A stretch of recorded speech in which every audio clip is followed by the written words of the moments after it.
Hello guys, ഒരു long വീഡിയോയിലേക്ക് എല്ലാവർക്കും സ്വാഗതം. ഇത് ഡയറ്റ് നോക്കുന്നവർക്ക് വേണ്ടിയിട്ട് ഒരു ഹെൽത്തി ബ്രേക്ക്ഫാസ്റ്റ് ആണേ. ആദ്യം തന്നെ പറയാം, എൻ്റെ ചാനൽ സബ്സ്ക്രൈബ് ചെയ്യാത്തവരൊന്ന് പോയി സബ്സ്ക്രൈബ് ചെയ്തേക്കണേ. കുറച്ച് സോസും വെജിറ്റബിൾസും ബ്രെഡും ഒക്കെ വെച്ചിട്ടുള്ള ഒരു സാൻഡ്വിച്ച് ആട്ടോ. ഒരു പാത്രത്തിൽ ഇതേ ഒരു 3 എഗ്ഗ് ഇങ്ങനെ പൊട്ടിച്ചൊഴിക്കുക, കുറച്ച് സോൾട്ടും കൂടെ ഒഴിക്കുക കേട്ടോ. നന്നായിട്ട് മിക്സ് ചെയ്ത് മാറ്റി വെച്ചതിന് ശേഷം ദേ ഈ കല്ലില്ലേ, ഇതിനകത്ത് കുറച്ച് എണ്ണ ഒഴിച്ചിട്ട് ദേ ഇതുപോലെ ഇങ്ങനെ സ്പ്രെഡ് ചെയ്ത് കൊടുക്കാം. കല്ല് കുറച്ച് ചൂടാവുന്ന സമയം കൊണ്ട് നമുക്ക് ഓരോ ബ്രെഡും ഇതുപോലെ ഇങ്ങനെ ഡിപ്പ് ചെയ്തെടുക്കാം കേട്ടോ. അടുത്ത എന്താ, നിങ്ങൾക്ക് എല്ലാവർക്കും അറിയാവുന്ന കാര്യം തന്നെ. അതിലേക്ക് ഇങ്ങനെ അത് ഇട്ട് കൊടുത്ത് മറിച്ചിട്ട് വേവിക്കണം. 1 by 1 ആയിട്ട് നമുക്ക് അതിലേക്ക് ഇട്ട് കൊടുക്കാം കേട്ടോ. എന്നിട്ട് ഇങ്ങനെ മറിച്ചിട്ട് വേവിച്ച് ഓരോന്നായിട്ട് ഇങ്ങനെ സെറ്റാക്കി എടുക്കാം.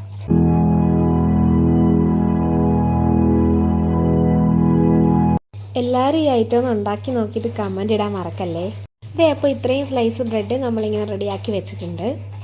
ഇനി വെജിറ്റബിൾസ് ഏതൊക്കെയാണെന്ന് നോക്കിയാലോ. ക്യാപ്സിക്കം ഉണ്ട്, ക്യുക്കുംബർ ഉണ്ട്, ക്യാരറ്റ് ഉണ്ട്, പിന്നെ ഇതാ സവോള ഉണ്ട്. അപ്പം ഇത്രയാണ് ഞാൻ എടുത്തിട്ടുള്ളത്. നിങ്ങൾക്ക് വേറെ വെജിറ്റബിൾസ് ഒക്കെ ഉണ്ടെങ്കിൽ ആഡ് ചെയ്യാം കേട്ടോ.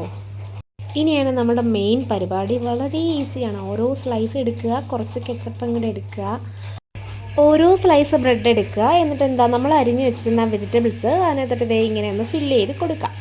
ക്യാരറ്റ് വെച്ചു, ക്യുക്കുംബർ വെച്ചു, ഇനി നമുക്ക് സവോള വെക്കണം, ക്യാപ്സിക്കം വെക്കണം. അപ്പോൾ അതൊക്കെ നിങ്ങൾക്ക് ഇഷ്ടാനുസരണം ഇങ്ങനെ സെറ്റ് ചെയ്ത് കൊടുക്കാവേ. ഇപ്പം നല്ല ഭംഗിയിലേക്ക് കാണാൻ. ലാസ്റ്റായിട്ട് ടൊമാറ്റോ സോസ് ഇങ്ങനെ വെച്ച് കൊടുക്കുക കേട്ടോ.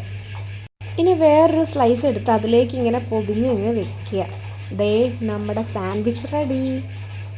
നല്ല ഫില്ലിങ്ങും ഉണ്ട്, ഹെൽത്തിയുമാണ്, നല്ലൊരു ബ്രേക്ക്ഫാസ്റ്റാണ്. പ്രത്യേകിച്ച് നമ്മുടെ ഡയറ്റൊക്കെ നോക്കുന്നവർക്കാണെങ്കിൽ നല്ലൊരു ചോയ്സാണ് കേട്ടോ. അപ്പോൾ എല്ലാവരും ട്രൈ ചെയ്ത് നോക്കുക.